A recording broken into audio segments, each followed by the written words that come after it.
இது மகிமை நேரம். பிதாவாகிய தேவனாலும் கர்த்தராகிய இயேசு கிறிஸ்துவினாலும் உங்கள் எல்லாருக்கும் கிருபையும் இரக்கமும் சமாதானமும் உண்டாவதாக. இந்த நாளின் செய்திக்கு ஆதாரமாக நான் எடுத்துக்கொண்ட வேத வசனம் தானியேல் 6ஆம் அதிகாரம் 20வது வசனம். ராஜா கெபியின் கிட்ட வந்தபோது துயர சத்தமாய் தானியேலை கூப்பிட்டு, தானியேலே, ஜீவனுள்ள தேவனுடைய தாசனே, நீ இடைவிடாமல் ஆராதிக்கிற உன் தேவன் உன்னை சிங்கங்களுக்கு தப்புவிக்க வல்லவராயிருந்தாரா என்று தானியேலை கேட்டான்.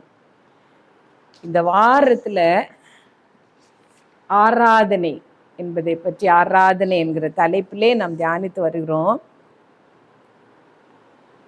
ஆண்டவர் நம்மை மீட்ட நாளை நினைவு கூறுவது, பஸ்காவை அவருக்கென்று ஆசரித்ததை அவர் ஒரு பலி என்று குறிப்பிட்டார், வேதம் குறிப்பிடுகிறது என்று நாம் தியானித்தோம். இந்த நாளிலே இடைவிடாமல் செய்கிற ஒரு ஆராதனையை வேதம் நமக்கு சொல்லுகிறது.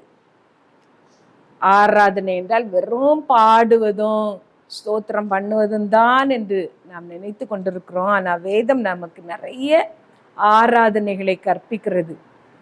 இது ஒரு இடைவிடாத ஆராதனை.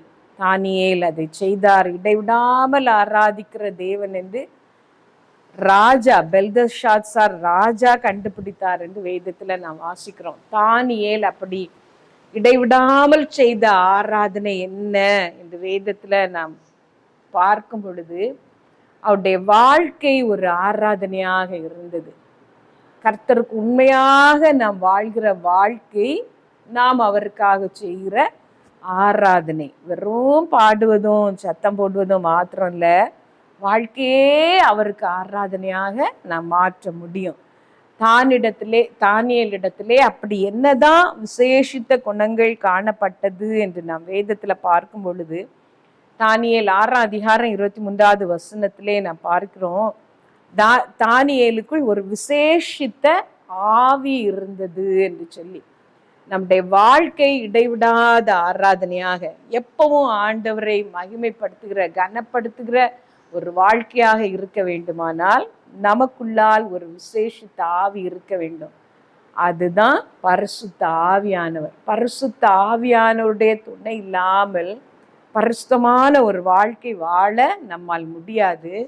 தேவனை முழுவதும் பிரீதிப்படுத்துகிற வாழ்க்கையும் நமக்கு கஷ்டம்.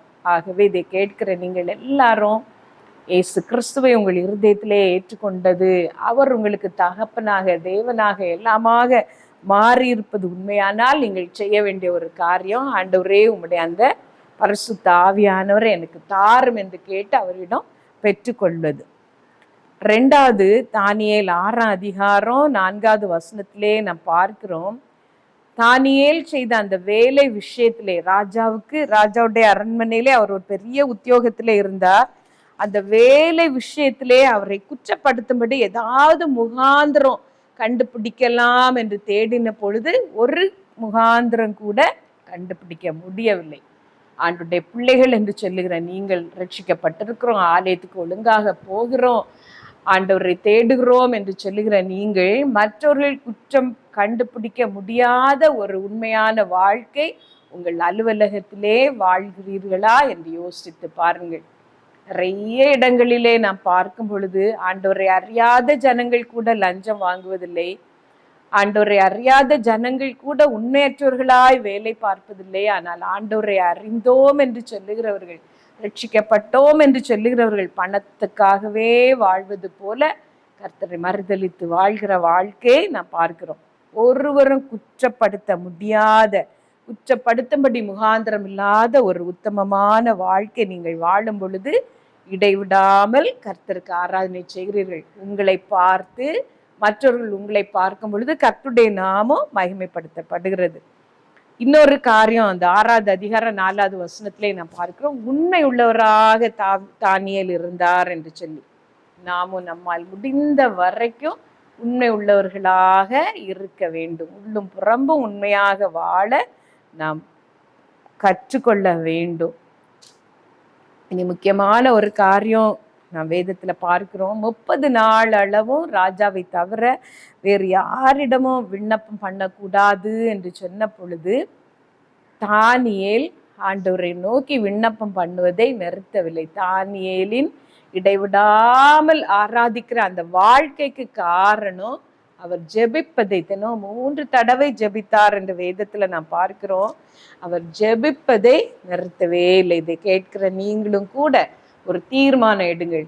நான் ஜெபிப்பதை தடை பண்ணவே மாட்டேன். அற்ப காரியங்களுக்காக, சின்ன சின்ன பிரச்சனைகளுக்காக நான் ஜெபிப்பதை தடை பண்ண மாட்டேன். ஒவ்வொரு நாளும் நான் ஆண்டவருடைய முகத்தை நான் தேடுவேன். கஷ்டங்களையும் நீங்கள் அவரிடம் சொல்லலாம். உங்கள் சந்தோஷமான மனநிலையும் கொண்டு அவரிடத்திலே நீங்கள் போகலாம். எப்படி நீங்கள் போனாலும் உங்களை ஏற்றுக்கொள்வதற்கு அவர் ஆயத்தமாகவே இருக்கிறார். ஜெபிப்பதை நீங்கள் தடை பண்ணக்கூடாது. இன்னொரு காரியம், 22வது வசனம், 6வது அதிகாரம் 22வது வசனத்திலே நாம் பார்க்கிறோம். தானியேலிடம் ராஜா கேட்கிறார், உன் தேவன் இடைவிடாமல் நீ ஆராதித்த உன் தேவன் உன்னை தப்புவித்தாரா என்று கேட்ட பொழுது, ஆம் ராஜாவே, கர்த்தர் தூதனை அனுப்பி சிங்கங்களின் வாயை கட்டி போட்டார் என்று சொல்லிவிட்டு தானியேல் சொல்லுகிறார், நான் என் தேவனுக்கு முன்பாக குற்றமற்றவனாக இருந்தேன், உமக்கும் நான் நீதி கேடு செய்ததில்லை. கர்த்தருக்கும் நீங்கள் உண்மையாக இருக்க வேண்டும். நீங்கள் பணி செய்கிற இடத்திலேயும் உங்கள் அதிகாரிகளுக்கு உண்மையாக இருக்க வேண்டும். அப்படி நீங்கள் இருக்கும் பொழுது உங்கள் வாழ்க்கையே இடைவிடாத ஆராதனையாக மாறிவிடுகிறது. இதை கேட்கிற நீங்கள் உங்கள் வாழ்க்கையை ஒரு நிமிடம் யோசித்து பார்ப்பீர்களா? வேலை ஸ்தலத்திலே உங்களை பார்க்கிறவர்கள் நீங்கள் இயேசுவை ஏற்றுக்கொண்ட ரட்சிக்கப்பட்ட தேவ ஜனம் என்று சொல்ல முடியுமா?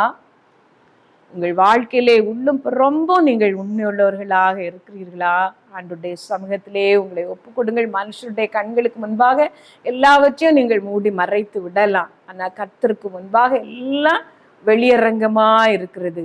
அவருக்கு நாம் கணக்கு ஒப்புவிக்கிற நாளிலே, அந்த நியாய தீர்ப்பின் நாளிலே கர்த்தர் உங்களை பார்த்து, உண்மையும் உத்தமமான ஊழியக்காரியே, உண்மையும் உத்தமமான ஊழியக்காரனே, நீ கொஞ்சத்திலே உண்மையாயிருந்தாய், உன்னை அநேகத்தின் மேல் அதிகாரி ஆக்குகிறேன் என்று அழைக்க முடியுமா?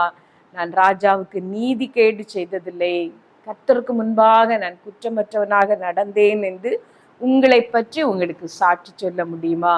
நன்மையே செய்யத்தக்க நீதிமான் பூமியிலே இல்லை என்று வேதம் சொல்லுகிறது. உண்மை உள்ளவர்களாகவும் பரிசுத்தமாகவும் வாழ இந்த உலகத்திலே கடினம்தான். ஆனாலும் ஒரு ஜெப வாழ்க்கை உங்களுக்கு இருக்குமானால், ஆவியானுடைய அபிஷேகம் உங்களுக்கு இருக்குமானால் அது உங்களுக்கு கூடும். உங்களை ஒப்பு கொடுத்து ஜெபிப்பீர்களா? ஹல்லேலூயா, ஹல்லேலூயா, ஹல்லேலூயா. தகப்பனே, நாங்கள் ஸ்தோத்திரிக்கிறோம்ப்பா. வாழ்க்கையிலே உள்ளும் புறம்பும் உண்மை உள்ளவர்களாக இருக்க, உமக்கு முன்பாக குற்றமற்றவர்களாக இருக்க எங்கள் ஒவ்வொருத்தருக்கும் நீர் உதவி செய்யும் ஆண்டவரே. எங்கள் ஒவ்வொருடைய வாழ்க்கையும் ஒரு இடைவிடாத ஆராதனையாக மாறட்டும். எங்களை பார்க்கிறவர்கள், எங்கள் கிரியைகளை பார்க்கிறவர்கள், இவர்களுக்குள் இயேசு இருக்கிறார், இவர்கள் கிறிஸ்தவர்கள், இவர்கள் ஆண்டவருடைய பிள்ளைகள் என்று கண்டு கொள்ளத்தக்கதாக மற்றவர்களுக்கும் எங்களுக்கும் ஒரு வித்தியாசத்தை நீர் உண்டாக்கும் கர்த்தாவே. எங்களை பலன் உள்ளவர்களாக, இருளான சூழ்நிலைகளிலே எல்லாரும் அநீதி செய்யும் பொழுது உத்தமமாக எங்களை காத்து கொள்ள நீர் எங்களுக்கு உதவி செய்யும். வேலையிலேயும் வீட்டிலேயும் வெளியிலேயும் நாங்கள் உமக்கு முன்பாக குற்றமற்றவர்களாக நடந்து கொள்ளுகிற பலனை நீர் எங்களுக்கு தாரும். உம்முடைய கரத்திலே நாங்கள் எங்களை அர்ப்பணிக்கிறோம். இயேசு நாமத்துல ஜெபிக்கிறோம் ஜீவனுள்ள எங்கள் நல்ல பிதாவே, ஆமீன்.